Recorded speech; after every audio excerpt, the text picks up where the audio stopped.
సమాజం రావాలని ఈ దేశంలో విప్లవకారులు 67 నుంచి విప్లవోద్యమాలు నిర్వహిస్తున్నారు. ఈ విప్లవోద్యమాల్లో ప్రభుత్వాలు, పాలక వర్గాలు వేల మందిని హత్యగావించింది బూటకపు ఎన్కౌంటర్లో. ఆపరేషన్ కగారులో కూడా దాదాపు 560 మందిని ఈ ప్రభుత్వం పొట్టన పెట్టుకుంది. వీరందరికీ కూడా విప్లవ జోహార్లు. ఈ భారతదేశానికి 40 ఏళ్ళలో వచ్చింది స్వాతంత్రం కాదని, కేవలం అది అధికార మార్పిడని, వచ్చినటువంటి స్వాతంత్రం కొద్దిమంది ధనిక వర్గాలకు, సంపన్న వర్గాలకు మాత్రమే ఈ దేశంలో స్వాతంత్రం వచ్చిందని, 80% మంది ప్రజలకు ఈ దేశంలో స్వాతంత్రం రాలేదని, అందుకే ఈ అసమానతల సమాజాన్ని మార్చాలని విప్లవకారులు ఆనాటి నుంచి పోరాడుతున్నారు. విప్లవకారులు చెప్పినటువంటి, విప్లవ సంస్థలు చెప్పినటువంటి భారతదేశం పట్ల అంచనాలు సరైందని ఇవాళ మనకు నిరూపిస్తూ ఉంది. ఎందుకంటే దేశంలో అసమానతలు ఏ స్థాయిలో పెరిగినాయి, అనేక నివేదికలు చెప్తా ఉన్నాయి. ఇవాళ 1% ఉన్నటువంటి ధనిక వర్గాల చేతుల్లో 70% సంపద వాళ్ళ దగ్గర కేంద్రీకృతమైంది. ఇది మనం చెప్పిన లెక్కలు కాదు. భారతదేశంలో అనేక గణాంకాలు, ప్రపంచవ్యాప్తంగా గణాంకాలు, ఏ సంస్థలు, వ్యక్తులు, శక్తులు, వాళ్ళ ఆస్తులు ఎంత, ప్రజల యొక్క జీవన ప్రమాణాలు ఎంత పడిపోతున్నాయి అనేటువంటిది చెప్తా ఉన్నాయి. అందుకే ఈ అసమానత సమాజం మారాలని వాళ్ళ విప్లవ సంస్థలు కొట్లాడుతూ ఉన్నాయి. అందుకే ఈ విప్లవ సంస్థలు ప్రభుత్వాలకు ఇవాళ శత్రువులుగా మారాయి. అందుకే 60 ఏళ్ళ నుంచి చూసుకుంటే మొత్తం ఆనాడు నక్సల్బరీ ఉద్యమంలో కానీ, శ్రీకాకుళ పోరాటంలో కానీ, గోదావరి పోరాటాల్లో కానీ ఈ సమాజం కోసం కొట్లాడుతున్నటువంటి విప్లవోద్యమాల కోసం, ప్రజల కోసం, ప్రజల ఆర్థిక సమాంతరాలను కొట్లాడుతున్నటువంటి సంస్థల మీద నిషేధాలు, ఎన్కౌంటర్లు, అదేవిధంగా నిర్బంధాలు, నిషేధాలు కొనసాగుతున్నటువంటి ఒక పరిస్థితి ఉంది. అందుకే మనం చూడాలి, 40 ఏళ్ళ నుంచి లేదు 60 ఏళ్ళ నుంచి మొత్తం ప్రభుత్వాలను చూసినప్పుడు ఏ ప్రభుత్వాలు కూడా మన పట్ల సానుకూలంగా లేవు, ఉండవు. ఎందుకంటే మనం ఒక సమాజాన్ని కోరుకుంటున్నాం. వాళ్ళ దోపిడీ పీడను మనం వ్యతిరేకిస్తా ఉన్నాం. అధికారంలో 10 సంవత్సరాల్లో అధికారంలో వచ్చినటువంటి బీజేపీ ఈ భారతదేశంలో వాళ్ళ స్వభావాన్ని చూడాలి. ఆపరేషన్ కగారులు ఎందుకు చేస్తా ఉంది? వాళ్ళ స్వభావం ఏంటి? వాళ్ళ భారతదేశంలో బీజేపీ ప్రభుత్వం, బీజేపీ పార్టీ మొత్తం 40 ఏళ్ళ నుంచి చూసుకుంటే ఈనాటికి వాళ్ళకి ఏ చారిత్రక ప్రాధాన్యత లేదు. ఈ దేశంలో ప్రజల కోసం కానీ, ప్రజల సంక్షేమం కోసం లేదు. భారతదేశంలో జరిగినటువంటి స్వాతంత్రోద్యమంలో కూడా పాత్ర లేనటువంటిది పార్టీ ఏదన్నా ఉంటే, పనికిరాని పార్టీ ఏదన్నా ఉంటే అది బీజేపీ పార్టీ. కానీ ఇవాళ 10 సంవత్సరాల కాలంలో ఇవాళ కాంగ్రెస్ కంటే ముందు మేము స్వదేశీ పేరుతోటి, అదేవిధంగా జాతీయత పేరుతోటి, దేశభక్తి పేరుతోటి ఈ దేశంలో అధికారానికి వచ్చింది. ఏ పని చేయకున్నా, ఏ ప్రజల కోసం, ఏ అట్టడుగు వర్గాల కోసం ఏనాడు గొంతు విప్పని, పోరాడని, స్వాతంత్రోద్యమంలో కూడా పోరాడని పార్టీ ఇవాళ అధికారంలో 10 సంవత్సరాలు ఉంది. మళ్ళీ అధికారంలోకి వచ్చింది. ఏమిటి దీనికి అనుకున్నటువంటి రహస్యం? రెండే అంశాలు ఇవాళ భారతదేశంలో బీజేపీ బలపట్టడానికి. ఒకటి, ఇవాళ మతం పేరుతోటి, హిందూ మతోన్మాదం పేరుతోటి ఇవాళ దేశంలో అది వాళ్ళ రాజకీయాలు చేస్తా ఉంది, నిలబడ్డది. 2 సీట్లు అయోధ్యను విధ్వంసం చేసినప్పుడు, బాబ్రీ మసీదును విధ్వంసం చేసినప్పుడు 2 ఎంపీ సీట్లు ఉన్నటువంటి బీజేపీ జనతా పార్టీ వాళ్ళ అధికారంలోకి రాగలిగింది. 2 సార్లు రాగలిగిందంటే మొత్తం కూడా దాని రాజకీయ చరిత్ర అంతా కూడా ఎక్కడ ఏ ప్రజల కోసం చేసింది లేదు. కేవలం మత రాజకీయాలు, మత ప్రాతిపదిక మీద ఆర్ఎస్ఎస్ అజెండా పేరుతోటి వాళ్ళ భారతదేశంలో మత విద్వేషాలను ఎత్తగొట్టింది.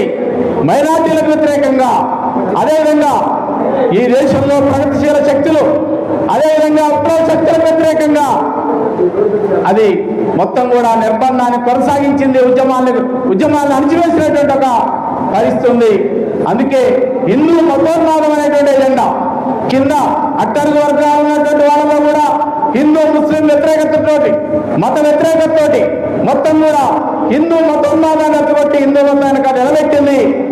చివరికి మొన్న రామ జన్మభూమి దగ్గర కూడా అక్కడ ప్రారంభోత్సవంలో కూడా మొత్తం దేశంలో ఒక మత ప్రచారాన్ని కొనసాగించినటువంటి ఒక పరిస్థితి. రెండోది, దేశంలో తను ఎప్పుడైతే బలహీనపడుతుందనేటువంటి ఉందో, తన భావజాలం ఎప్పుడైతే బలహీనపడుతుందని అనుకున్నదో దేశంలో ఉద్రిక్తతలు వస్తాయి. చైనాతో యుద్ధం వస్తుంది, పాకిస్తాన్ తోటి యుద్ధం వస్తుంది, కార్గిల్ యుద్ధాలు వస్తాయి. ఒక్క సెంటు భూమి వచ్చేది లేదు, పోయేది లేదు. కానీ మత ఉద్రిక్తతలు కావాలని ఎన్నికల సమయాల్లో తన ఓటు బ్యాంకుకు నష్టం వచ్చినప్పుడు మత రాజకీయాలను అడ్డం పెట్టి మొత్తం కూడా అధికారంలోకి వచ్చినటువంటి చరిత్ర బీజేపీది. అందుకే బీజేపీకి ఉన్నటువంటిది ఆర్ఎస్ఎస్ మత రాజకీయాలవి. RSS agenda, BJP agenda. బీజేపీకి అదనంగా ఏం లేవు. ఆర్ఎస్ఎస్ ఉన్నటువంటి అనేక శాఖలు, అది విషయ పరిషత్ కానీ అదేవిధంగా ఇక్కడ ఉన్నటువంటి ఏతున్నాయో వాళ్ళకు ఉన్నటువంటి విద్యార్థి విభాగాలు, రైతు విభాగాలు, అన్ని విభాగాలు కూడా ఆర్ఎస్ఎస్ ఎజెండాతో నడుస్తున్నటువంటి ఒక పరిస్థితి. దాని పునాది ఆర్ఎస్ఎస్ రాజకీయాలు, దాని పునాది పాంచజన్యం. ఆర్ఎస్ఎస్ గోవాల్కర్ రాసినటువంటి మత గ్రంథం, దాన్ని మనందరం చదవాలి. దాన్ని చదివితే కనపడుతుంది వాళ్ళ అసలు రహస్యం ఏమిటి, వాళ్ళ అసలు పునాది ఏమిటి, వాళ్ళ రాజకీయాలు ఏమిటి. ఈ దేశంలో ఏ ప్రజల కోసం వాళ్ళు పాటుపట్టలేదు. కేవలం దాంట్లో చెప్పినటువంటి పాంచజన్యంలో బంచ్ ఆఫ్ థాట్స్ లో చెప్పినటువంటి వాళ్ళ ఎజెండా ఉంది. ఈ దేశంలో ఉన్నటువంటి ప్రజలు ఎవరైనా సరే వాడుంటే హిందువుగా ఉండాలి, లేదంటే మతం మార్చుకోవాలి, లేదంటే రెండవ జాతి పౌరులుగా బతకాలి. ఇది ఆర్ఎస్ఎస్ జెండా స్పష్టంగా రాయబడి ఉంది. దీన్ని ఎవడు బ్యాన్ చేయడు. ఇది వాళ్ళ ఎజెండా రాసుకున్నారు. నీకెవరు శత్రువులు అంటే కమ్యూనిస్టులు శత్రువులు, క్రైస్తవులు శత్రువులు, క్రిస్టియన్ అదేవిధంగా ముస్లింలు శత్రువులు. ఇది వాళ్ళ ఎజెండా చక్కగా రాసుకున్నారు. అది అమలు చేపిస్తా ఉన్నారు. ఇలా రాజ్యాంగంలో ఇవాళ రాజ్యాంగాన్ని కూడా వాళ్ళ పక్కకు నెట్టేసి మొత్తం వాళ్ళ రాజకీయాల్ని చేస్తున్నారు. అందుకే ఈ దేశంలో వాళ్ళు ఏం పని చేయకున్నా ఇవాళ నిలబడ్డారు. ఏం చేసింది 10 సంవత్సరాల కాలంలో? ఏ దేశభక్తియుత రాజకీయాలు చేసింది? ఏ దేశ సంపదను పెంచింది? ఏ ప్రభుత్వ రంగ పరిశ్రమ నెలకొల్పింది? ఏ ప్రజల జీవన ప్రమాణాలు పెంచింది? ఈ 10 సంవత్సరాల కాలంలో ఎక్కడ కూడా ఏ ప్రభుత్వ రంగ పరిశ్రమను స్థాపించలేదు, జాతి సంపదను పెంచలేదు, అదేవిధంగా సహజ వనరులను అభివృద్ధి చేయలేదు. ఎక్కడ పార్లమెంట్లో రైతాంగానికి కానీ, కార్మికులకు కానీ, ఇతర ప్రజలకు కానీ బరికొచ్చేటువంటి ఏ ఒక్క చట్టాన్ని కూడా చేయలేదు. కానీ 10 సంవత్సరాల్లో ఏం చేయగలిగింది? వ్యవసాయ రంగాన్ని ప్రైవేటీకరణకు ప్రయత్నం చేసింది. 3 చట్టాలు తీసుకొచ్చింది. వ్యవసాయ రంగాన్ని మొత్తం కూడా కార్పొరేట్ రంగానికి చెప్పే విధంగా సంవత్సర కాలం రైతాంగం ఉద్యమం చేసింది, వెనక్కి కొట్టింది. మరొక రూపంలో ఇవాళ జాతీయ మార్కెటింగ్ విధానం తెచ్చి మొత్తం వ్యవసాయ రంగాన్ని, దేశంలో ఉన్నటువంటి వ్యవసాయ రంగాన్ని కార్పొరేట్ రంగాలకు అప్పచెప్పడానికి ఒక ప్రయత్నం చేస్తూ ఉంది. అదేవిధంగా దేశంలో ఉన్నటువంటి ప్రభుత్వ రంగ పరిశ్రమలు, దేశభక్తి అంటే ఇవాళ దాని అర్థం మారిపోయింది. దేశభక్తి అంటే ప్రభుత్వ సంపదను పెరగడం, ప్రభుత్వ రంగ పరిశ్రమలు పెంచడం. కానీ ఏం చేసింది? ఇవాళ దేశంలో ఉన్నటువంటి కీలక ప్రభుత్వ రంగ పరిశ్రమలన్నింటినీ కూడా 267 ప్రభుత్వ రంగ పరిశ్రమలు, నవరత్న, మహారత్న, మినీరత్న, ఆర్థికంగా లాభాలు ఆర్జించేటువంటి ప్రభుత్వ రంగ పరిశ్రమలను కూడా ఇవాళ కార్పొరేట్ రంగానికి అప్పచెప్పింది. 20% నుంచి 100% అన్ని ప్రభుత్వ రంగ పరిశ్రమల్లో వాటాలు అమ్మింది. ఒక్క ప్రభుత్వ రంగ పరిశ్రమ కూడా ఈ దేశంలో 100% ప్రభుత్వ రంగ పరిశ్రమగా లేదు. 24% నుంచి 100%కి అమ్మింది. అది రక్షణ రంగంతో సహా, అనురంగంతో సహా, అంతరిక్ష రంగంతో సహా ఏ రంగం ప్రభుత్వ రంగ పరిశ్రమ కాలేదు. ఇది బీజేపీ యొక్క దేశభక్తి. వాడు అమ్మేది మొత్తం ప్రభుత్వ రంగాన్ని మొత్తం కూడా కార్పొరేట్ రంగానికి అమ్ముతా ఉంది. వాడు చెప్పే మాటలు దేశభక్తి మాటలు. అందుకే ఇవాళ ప్రభుత్వ రంగ పరిశ్రమని కూడా పక్క మొత్తం కూడా పెట్టుబడిదారులకు అమ్మేసింది. దానికి అనుగుణంగానే వాళ్ళ దేశంలో ఏం చేసింది? ఈ కార్పొరేట్ రంగాల యొక్క ఆస్తులు పెరగాలి, సంపద పెరగాలి, వాళ్ళ జేబులు నింపాలి. ఇప్పటికే ఎంత పెరిగిందో ఆస్తులు, ఆదాని అంబానీ ఆస్తులు ఈ దేశంలో, భారతదేశంలో పిబేర్ల జాబితా ఎంత పెరిగిందో చూసాం మనం. వాళ్ళ సంపదని కాపాడడానికి పార్లమెంటులో మనం కరోనా సమయంలో చావు బతుకుల్లో ఉన్నప్పుడు 4 చట్టాలను తీసుకొచ్చింది, 4 లేబర్ కోడ్లను తెచ్చింది. ఏమిటి దీని వెనక? ఇవాళ 100 సంవత్సరాలుగా కార్మిక వర్గం పోరాడి సాధించుకున్నటువంటి 44 చట్టాలు. ఆ 44 చట్టాల్లో మనం సమ్మె చేయడానికి, సంఘాలు పెట్టుకోవడానికి కావాల్సిన విధంగా ఉంది. కానీ ఈ ప్రభుత్వ రంగ ఆస్తులు, అదేవిధంగా ప్రభుత్వ రంగ పరిశ్రమలన్నీ కూడా వాళ్లకు అప్పచెప్తూ వాళ్ళ చేతుల్లో పోతున్నాయి కనుక వాళ్ళు దానికి నష్టం కలగకుండా, కార్మిక వర్గం సమ్మె చేయకుండా, సంఘాలు పెట్టుకోకుండా ఉండడానికి కార్పొరేట్ సంస్థలకు అనుకూలంగా ఈ 44 చట్టాలు మార్చి 4 కోడ్లు తెచ్చి సంఘ హక్కు, సమ్మె హక్కు లేకుండా వాళ్ళ చట్టాలు చేసింది. ఇవాళ రేపు దాన్ని అమలు చేయడానికి సిద్ధంగా ఉంది. కార్మిక వర్గం 9వ తారీఖు సమ్మె కూడా సిద్ధంగా ఉన్నటువంటి ఒక పరిస్థితి ఉంది. అందుకే దీనిలో భాగంగానే ఒక పక్క వ్యవసాయ రంగాన్ని కార్పొరేట్ రంగానికి అప్పచెప్తా ఉంది, ఇంకో పక్క పారిశ్రామిక రంగాన్ని అప్పచెప్తా ఉంది, ఇంకో పక్క సహజ వనరులు. మనోళ్ళు ఇప్పుడు దాకా చెప్పారు, సహజ వనరులు దేశంలో ఇప్పటికే అనేక చట్టాలు, గిరిజన ప్రాంతాల్లో అనేక రైతాంగ ఉద్యమాలు, గిరిజన ఉద్యమాల వల్ల వచ్చినటువంటి చట్టాలు ఉన్నాయి. 170 పెసా చట్టాలు, అదేవిధంగా 2006 అడేట్ల చట్టాలు. ఇవన్నీ కూడా ఏదో ఒక మేరకి వాళ్ళ గిరిజన గ్రామాల్లో గిరిజనులు జీవించడానికి వాళ్లకు గిరిజనేతరులు మొత్తం కూడా దాన్ని స్వాధీనం చేసుకోకుండా ఆ మేరకు వాళ్ళ చట్టాలు ఉన్నాయి.